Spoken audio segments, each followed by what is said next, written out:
नमस्कार। आज हम मानव पाचन तंत्र का चित्र सहित वर्णन करना सीखेंगे, पढ़ाएंगे। पहले हमने एक बार पाचन तंत्र का चित्र बनाना सीखा था। आज हम इसके जो आहार नाल है, इसकी पूरी इसके अंदर की जो प्रोसेस है, प्रक्रिया है, उसके बारे में, उसके भागों के बारे में और पाचन क्रिया के बारे में हम पढ़ेंगे। हमने आपको बताया था कि सबसे पहले जो हम भोजन लेते हैं वो मुंह के द्वारा भोजन छोटे पीस हम मुंह में लेते हैं और जिसको ओरल कैविटी, बक्कल कैविटी भी कहते हैं। और मुंह में हमारे सलाइवरी ग्लैंड्स, लार ग्रंथियां होती है जो जीभ की सहायता से हमारे भोजन को, जीभ और दांत की सहायता से भोजन को, दांत है वो भोजन को चबा करके छोटे छोटे पीस में परिवर्तित करते हैं। और जो सैलिवरी ग्लैंड से निकलने वाली लार सलाइवा वो उस भोजन को नरम कर देती है, सॉफ्ट कर देती है। और वो भोजन जीभ की सहायता से फिर फूड पाइप, ये फूड पाइप है, इस फूड पाइप में से होते हुए, ईसोफेगस में से होते हुए गर्सिका जो स्टोमक में खुलती है, अमाशय में खुलती है, वो भोजन अमाशय में चला जाता है।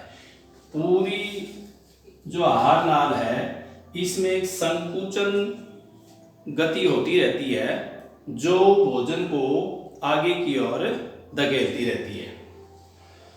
अब जो भोजन हमने मुंह से लेकर के, बक्कल कैविटी से लेकर के, और जिसमें लार ग्रंथियों की सहायता से जो नरम भोजन हुआ वो इस फूड पाइप में से, ईसोफेगस में से होते हुए हमारे स्टोमक में, अमाशय में आ पहुंचा।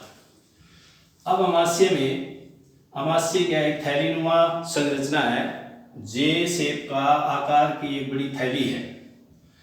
इसकी जो आंतरिक भित्ति है इसमें जठर रस होता है और हाइड्रोक्लोरिक एसिड, अम्ल, हाइड्रोक्लोरिक अम्ल जो इस भोजन को अम्लीय बना देता है। वो अम्ल हमारे जो भोजन के साथ आए हुए सूक्ष्म जीवाणुओं को मार देता है, उनको समाप्त करता है। और इस अमाशय में जो भोजन है वो यहाँ लगभग 3-4 घंटे इसमें इसका पाचन होता है। और फिर जो स्टार्च, ग्लूकोज और भोजन, इसके अंदर जो ग्लूकोज, जो भोजन है वो उसका मंथन होता है। और मंथन होने के बाद में वो भोजन छोटे छोटे कणों में तोड़ दिया जाता है। प्रोटीन छोटे छोटे हिस्सों में टूट जाता है, कार्बोहाइड्रेट है वो छोटे हिस्सों में टूट जाता है। और फिर यहाँ से जो क्षुद्रांतर, छोटी आंत लगभग 7-7.5 मीटर लंबी पतली नली होती है जिसमें भोजन अमाशय से और इस ड्यूडिनम से होते हुए, ग्रहणी से होते हुए और क्षुद्रांतर में जाता है जिसमें पाचन प्रोसेस पूरी होती है। अब यहाँ जब अमाशय से और इस ड्यूडिनम, ग्रहणी में जब भोजन जाता है तो यहाँ पर आपके सामने 2 ग्रंथियाँ हैं। सबसे बड़ी ग्रंथि का नाम है यकृत, लीवर ग्लैंड, और जो पित्त रस को प्रोड्यूस करती है, पित्त रस स्रावित करती है। और ये पित्त रस एक छोटी सी थैलीनुमा संरचना जिसे पित्ताशय कहते हैं, गाल ब्लैडर, ये गाल ब्लैडर है। और इस गाल ब्लैडर में ये पित्त रस इकट्ठा हो जाता है। और यह पित्त रस आवश्यकता अनुसार जब भोजन ड्यूडिनम से होते हुए अमाशय से निकल करके और छोटी आंत में जाता है तो तब यह पित्त रस और अग्नाशय, पैंक्रियाज, एक और ग्रंथि है जो पैंक्रियाटिक जूस प्रोड्यूस करती है, स्रावित करती है, ये रस दोनों भोजन के साथ मिलकर के भोजन के साथ क्रिया करते हैं और उसके कार्बोहाइड्रेट को स्टार्च में, ग्लूकोज में परिवर्तित करते हैं और भोजन में उपस्थित प्रोटीन को अमीनो अम्ल में परिवर्तित कर देते हैं और उसमें उपस्थित वसा को वसा अम्ल, फैटी एसिड और ग्लिसरॉल में परिवर्तित कर देते हैं। और यहाँ इस जो भोजन की पाचन प्रोसेस है वो ये जो छोटी आंत एक उलझी हुई कुंडलित रूप में यहाँ होती है, इसके अंदर संकुचन गति से आगे चलता रहता है। और इस छोटी आंत में एक और चीज आपको मैं बताता हूँ, इस प्रकार की संरचनाएं होती हैं जिन्हें हम दीर्घरोम कहते हैं, विल्ली, ऐसे इन्हें कहते हैं विल्ली, दीर्घरोम, रसांकुर। इन रसांकुर और दीर्घरोम में रुधिर वाहिकाएं होती है। इनमें रुधिर वाहिकाओं का जाल होता है और ये जो भोजन इस आंत में से गुजरता है, छोटी आंत में से गुजरता है, तो ये जो विल्ली है ये इस आंत का एरिया, तल क्षेत्र बढ़ा देती है और अवशोषण प्रोसेस में सहायक है, सहयोग देती है। और ये अवशोषण जब इसकी भित्ति द्वारा अवशोषण होता है तो इसमें उपस्थित जो रुधिर वाहिकाएं हैं वो इस भोजन के रस को शरीर के दूसरे भागों में ले जाती है, जहाँ पर जो इसका रस है, जो इसकी ग्लूकोज है, वो ऑक्सीजन के साथ क्रिया करके कार्बन डाइऑक्साइड और जल में परिवर्तित करता है।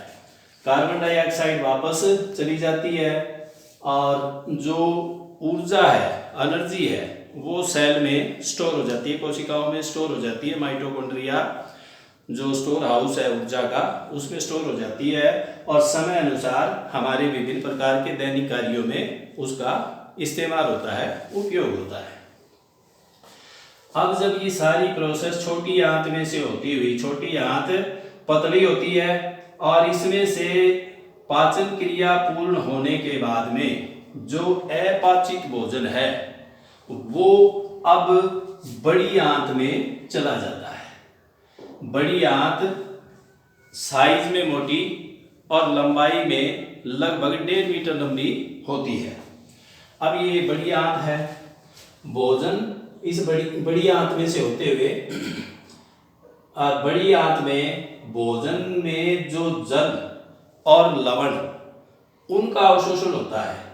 यहाँ पर जो भोजन के अंदर अपाचित भोजन है उसमें जो जल है उसको अवशोषित कर लिया जाता है और इसमें एक छोटी सी, आप देखते होंगे बड़ी आंत के अगले हिस्से में, जिसे कहते हैं अपेंडिक्स, और अपेंडिक्स का इसमें कोई रोल नहीं होता। इसमें कई बार छोटे छोटे पार्टिकल भोजन के जमा होकर के पथरी का रूप धारण कर लेते हैं और ये फिर हमारे शरीर में परेशानी, पेट में परेशानी पैदा करती है, इसलिए डॉक्टर इसको ऑपरेट करके और इसको निकाल देते हैं।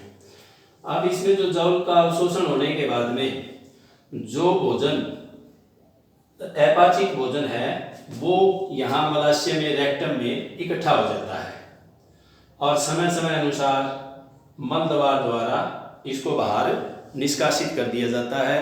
तो इस तरीके से ये हमारी आहार नाल में जो पाचन क्रिया है वो पूर्ण होती है। इसमें दो चीजें हैं, एक तो भोजन बकल कैविटी मुंह से होते हुए, गर्शिका से होते हुए अमाशय में जाता है। अमाशय में 3-4 घंटे इसका पाचन होता है, जहाँ इसके छोटे छोटे टुकड़ों में इसको तोड़ दिया जाता है। फिर यहाँ से ड्यूडिनम में से होते हुए जो यकृत से जो बाइल जूस है, पित्रस है, वो इस भोजन में, और इधर अग्नाशय जो पैंक्रियाज है, अग्नाशयिक रस, पैंक्रियाटिक जूस, इसमें मिलकर के जो इसमें कार्बोहाइड्रेट, प्रोटीन और वसा है उसको सरल पदार्थों में विघटित कर देते हैं, तोड़ देते हैं। फिर इसके अंदर जो ये विलाई है, जो इसका एरिया बढ़ा देती है, इस छोटी आंत की जो भीतरी परत है वो इसका अवशोषण करके हमारे शरीर में उस रस को, उन पोषक पदार्थों को भेज दिया जाता है, जिसकी ऊर्जा से हमारा शरीर अलग अलग प्रकार की एक्टिविटी कार्य करता है। फिर यहाँ से जो अपाचित भोजन है वो बड़ी आंत में चला जाता है और इसमें फिर यहाँ केवल जल और जो लवण है उनका अवशोषण होता है। फिर ये रेक्टम में अपाचित भोजन मलाशय में इकट्ठा हो जाता है और समय के अनुसार हम इसको निष्कासित करते हैं। तो इस तरीके से ये आपका पाचन तंत्र का वर्णन है, आहार नाल का वर्णन है। आप इसको बनाएंगे, इसकी तैयारी करेंगे और इसको लिखेंगे। धन्यवाद।